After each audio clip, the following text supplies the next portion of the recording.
What's going on YouTube? Welcome to Faith and Fitness Friday. So on this Friday, I want to share with you guys what I've been asking a lot, and that is, how did I come to know Jesus Christ as my Lord and Savior? So make sure you stick around and hear that story. But before I get to this video, I want you to know that you are greatly, greatly loved, and that you are wonderfully and beautifully created, and that you are capable of far more than you could ever imagine.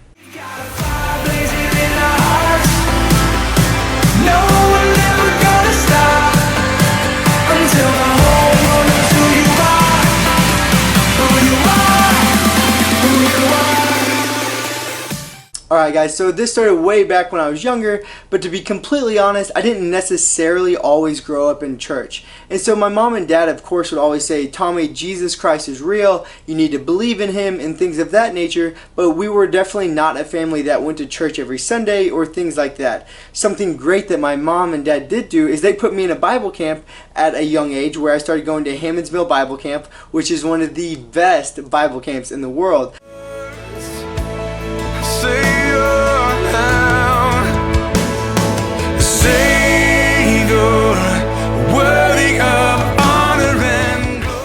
It was just so much fun and I loved it. It is also a camp with no air conditioning. It's crazy hot. It does not have a lot of money, so there's not a lot of things there. You know, you play tetherball, you play hopscotch, foursquare, things like that, you know. And so with that, you know, I did have a little bit of exposure to Christianity and things of that nature, but I didn't really have a personal relationship with God, and church wasn't something that we necessarily did.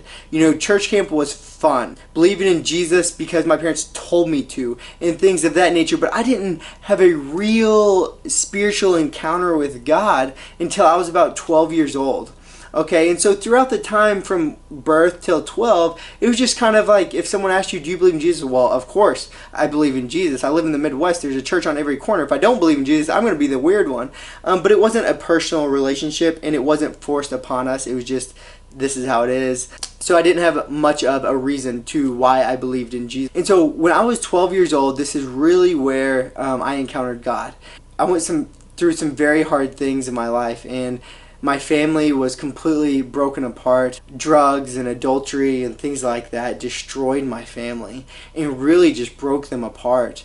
And, you know, my parents ended up getting a divorce, and at this time, my sisters and I, we were just very distraught, and we were heartbroken and kind of destroyed, you know, at that point. And I really, truly needed something. I needed someone. I needed comfort. I needed healing. I needed someone to mend my broken heart. And at that point is where my mom and my sisters and I began to get into church. And, you know, I wouldn't say that I developed my faith then, but that was the beginning of it. And we prayed every night that God would bring our family back together, that he would do something in miraculous ways to bring our family back together. And then it just so happened, I can't remember exactly how long later, but you know, a decent amount of time later, it happened. And I'm not going to go through all the details, but God really revealed himself to our family in a miraculous way, to where death was knocking on the door, but God came in and rescued.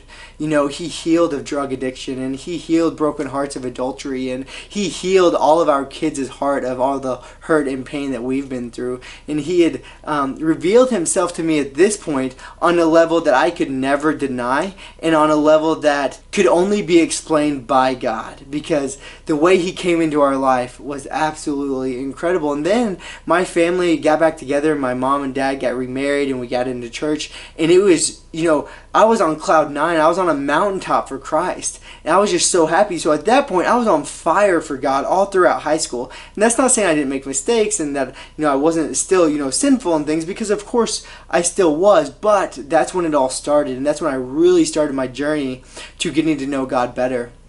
Well, then throughout high school, you know, of course, I believed in God, and God was real, and he had revealed himself to me in multiple ways outside of that original time.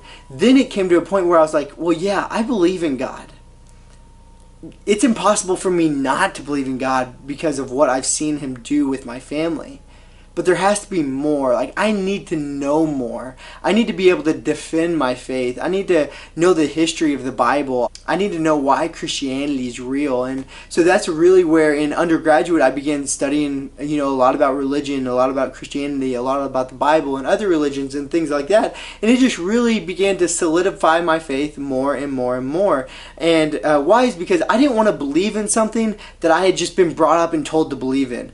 Like especially in the Midwest or in the United States even, you grow up and being told, okay, this is how it is, that's what you need to believe, and you never had to think or experience God for yourself. But I realized that's not right. I experienced God myself because He came into my family in a miraculous way that I cannot deny, but I want to know more. I want to continue to experience God on my own. I just don't want to believe something because that's what I've been told and that's what's been passed down in my family. I want to believe in God because I believe in God, not because my family told me to believe in God or because the world tells me to believe in God. I want to believe in Jesus Christ because I experienced Him and I know Him, and I have a personal relationship with Him. And so that's where I began, like I said, studying and learning more about Him. Well then, so my faith journey continues to go on. And, I just want to share a few testimonies that God has revealed Himself over and over again in my life, because it just solidifies my faith more and more every single day, or every time I have a small encounter with God, it just solidifies my faith.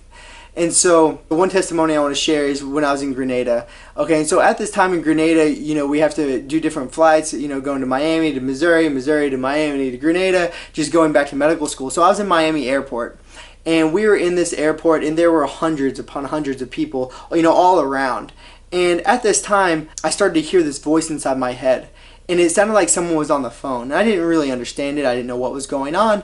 But then I heard, a subtle voice in my head say, "Go pray with him." I was freaked out. I was like, what? What's going on? Why do I hear this voice? Who am I supposed to pray with? What's going on? And this man's voice got louder and louder and louder. And then in the distance, maybe 100 feet, 150 feet away, I see this man on the phone. And it was his voice I was hearing. Now, he was too far away that, it was impossible for me to actually hear him, especially with how many people were going on, but I could hear his voice in my head. And then God saying, "Go pray with him." I was like, no. God, I'm in Miami airport. There are hundreds of people around me. I do not know that dude. I'm not praying with that dude. No, thank you. Well, his voice got louder. And his voice got louder and louder. I got to go pray with him. Scared to death. I was like, all right, God, let's do it. So I walked up to this guy, some random guy that I'd never met, tapped him on the shoulder, and I was like, excuse me, sir. I have something kind of crazy to ask you. And he kind of pulled his phone down. He's like, "Yeah, what's going on?" I said, "You're going to think I'm nuts, but God told me to come pray for you. Is there anything you may need prayer about?" And he started sobbing and tears started running down his face. And he's like, "Yeah, actually my uncle just passed away and I would love prayer. I need prayer. I'm on the next flight to go see him." I was like, "What? What?" I didn't think this was possible. There's no way I could have known. And that's what he asked me, how'd you know? I didn't. God just gave me the subtle urge to come talk to you. And in that moment was a very real moment where I truly experienced God, because nothing else can explain that. Nothing else in the world can explain that except for God. And I don't want to make this video too long, but I could tell of more testimonies like this and more ways that God has revealed himself to me. But that's just one way that he just really solidified my faith. And he continues to do this in crazy ways. And so my faith journey, it's been evolving all over time and will continue to evolve and will continue to be sanctified and grow closer to God. But it started when I was young, just by my parents saying, "Believe in Jesus." But that wasn't enough. God encountered my family in a real and powerful way and come and rescued my family from drugs and adultery. And then even after that, that wasn't enough. I needed more, so I started studying and learning more about him. But then even then, when I had the knowledge, which I still need more knowledge, of course, but when I had more knowledge about why I believe, that wasn't enough. I still need to encounter God. I still need to continue to solidify my faith. And that's what's been going on through this time. And I just pray that I continue to search and find more out about God. And so something I just want to touch on real quick, and I'm going to make a video on this, is that everyone experiences God in different ways, and everyone comes to their faith in different ways. And so I truly believe that you can experience God intellectually by studying, by reading the Bible, studying different religions, or doing tons of research. So you could do it that way intellectually. You could do it by history, see what history adds up with what, so you could do it with historical facts. You could do it by personal experience, something that no one could ever take away from you, that God just, comes into your life in a magnificent way that nothing else could be explained except for by God. But the key root to all of these are that once you experience God, or once you come to find God, is that you can continue to feed that relationship, that you continue to nourish that relationship, just as in a marriage.